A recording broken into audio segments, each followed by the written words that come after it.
Juan Carlos, antes de irnos a la pausa, le quería preguntar por dos situaciones en la vida también política que estamos revisando de Patricio Aylwin. Quiero partir por la posición que él tomó como presidente del Senado para la época del golpe militar. Él apoyó el golpe militar y eso de alguna manera se le recordó durante toda su vida, especialmente después que volvimos a la democracia. ¿Cuánto ensucia la imagen de Patricio Aylwin ese hecho en específico? En mi opinión, no le ensucia nada, porque aquellos que conocimos lo que fue la experiencia de la Unidad Popular en nuestro país, podemos coincidir, sin excepción, de que tuvimos un gobierno que paulatinamente generó un conflicto social en que sectores que parecían casi irreconciliables en el país se enfrentaban en todos los niveles. No solamente en el Parlamento, la discusión típica entre políticos, no, había un enfrentamiento entre estudiantes que tenían distintas concepciones respecto a lo que debía ser la educación o lo que debía ser la reforma universitaria en el caso de los estudiantes universitarios.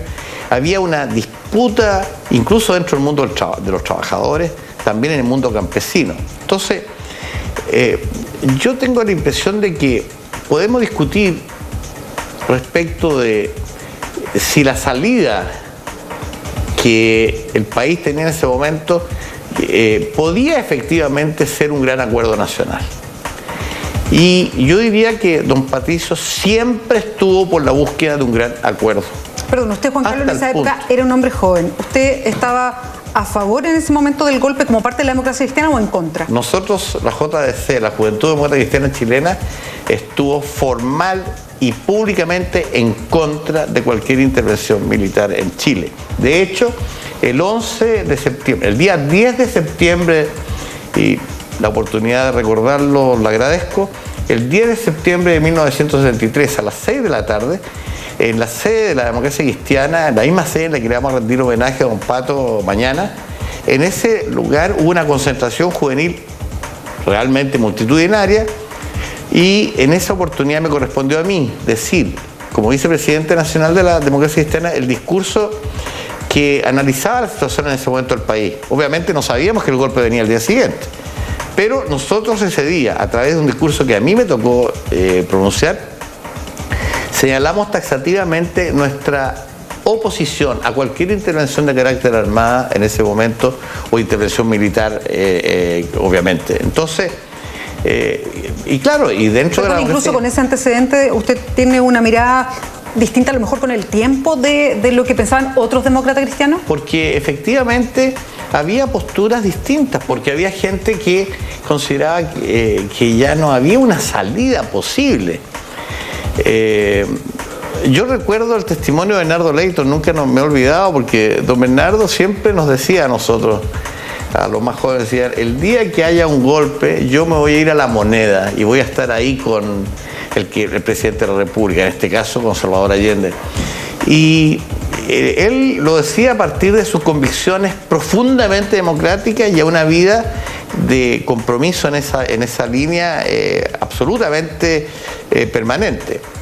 Pero eso no significaba que entre nosotros no existiera una discusión respecto a lo que estaba pasando, respecto a, por ejemplo, si uno analiza el gobierno de Allende, uno puede decir que Allende era un hombre que tuvo una trayectoria democrática indiscutible y que llegó al poder a través de una elección democrática, en fin. Pero su gobierno no fue un buen gobierno. Fue un mal gobierno desde el punto de vista del avance social.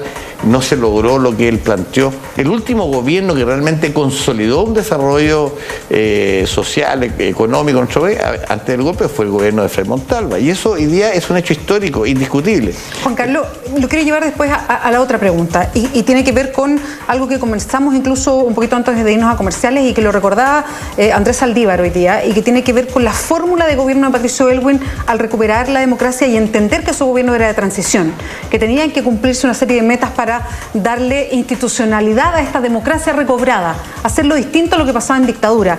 Y para eso, y a lo mejor Patricio Aylwin lo resumió en una frase bien concreta, que él decía: justicia en la medida de lo posible, y si uno quiere dice, en la medida de lo posible, varias cosas. Entre ellas usted menciona cosas que quedaron pendientes y olvidadas para siempre, como fueron los traspasos truchos de las empresas públicas a manos privadas, en fin, el aceptar un modelo absolutamente neoliberal instalado en Chile.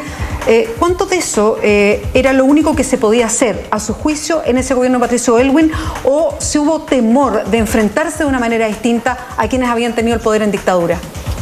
Mira, yo creo que avanzar en un proceso de reconstitución democrática, en un respeto a los derechos humanos, en hacer justicia en el país, en avanzar en distintos ámbitos sociales en la medida de lo posible, es parte de la sabiduría de Patricio Aylwin.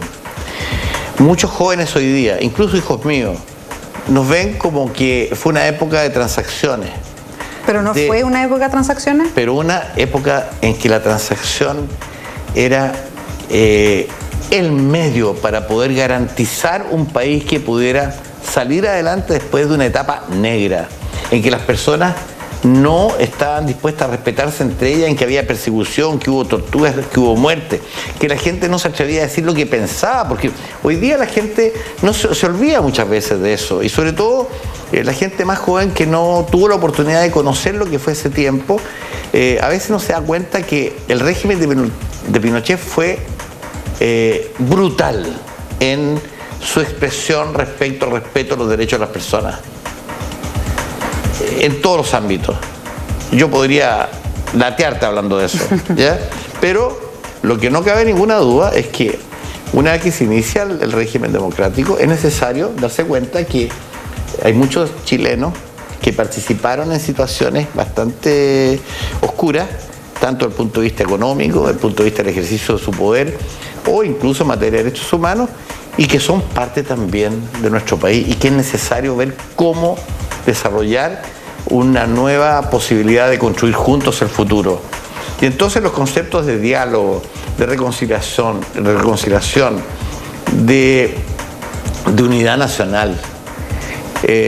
Salía en el video cuando Don Pato dice en el Estadio Nacional, el día que asumió, en el momento en que está asumiendo el poder, dice, vamos a construir con todos los chilenos, civiles y militares, dice él. Y en el momento que dice militares se produce una pifiadera en el estadio. Y él, en vez de eludir el punto, lo reafirma y dice, sí, chilenos todos, civiles y militares. Y la gente aplaude. O sea, también no solamente es un llamado a la unidad, sino que también es una muestra de que el país está viviendo una situación compleja desde ese punto de vista. Que para poder volver a una normalidad democrática, había que ceder en muchos aspectos.